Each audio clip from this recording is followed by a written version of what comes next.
Assalamualaikum, halo Ananda semua, bagaimana kabarnya? Semoga Allah tetap memberi kesehatan, kebahagiaan, dan keselamatan bagi kita semua. Amin. Baik, hari ini kita akan berkenalan dengan salah satu ulama besar yang menjadi panutan kita bersama.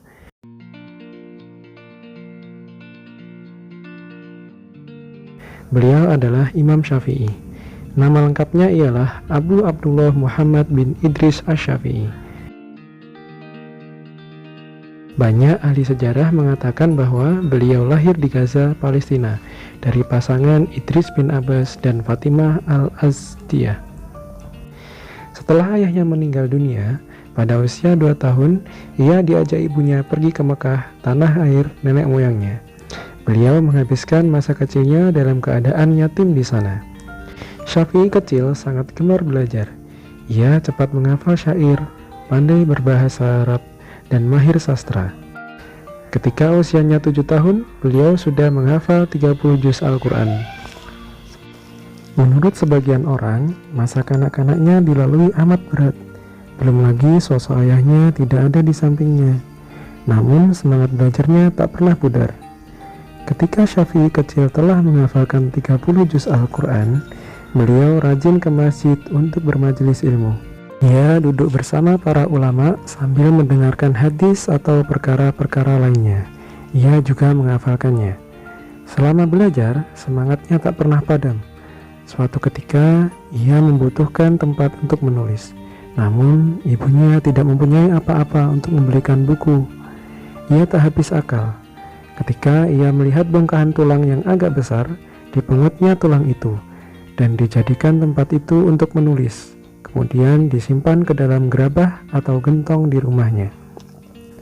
Ketika remaja, ibunya mengirim Imam Syafi'i ke Madinah untuk berguru kepada Imam Malik bin Anas. Ia mampu menghafal kitab Al-Muwatta dalam 9 malam. Karena kecerdasan Imam Syafi'i, Imam Malik amat mengaguminya.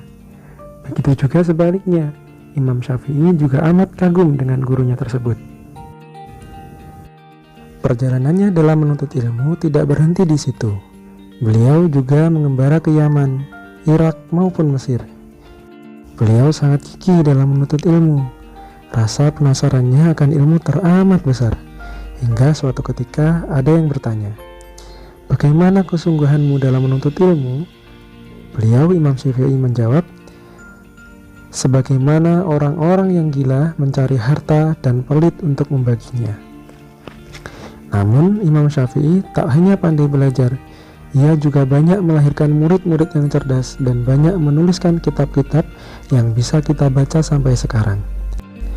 Ada salah satu kata mutiara yang sangat menarik dari Imam Syafi'i, yaitu, "Barang siapa tak mampu menahan pedihnya belajar, maka ia harus mampu menahan pedihnya kebodohan."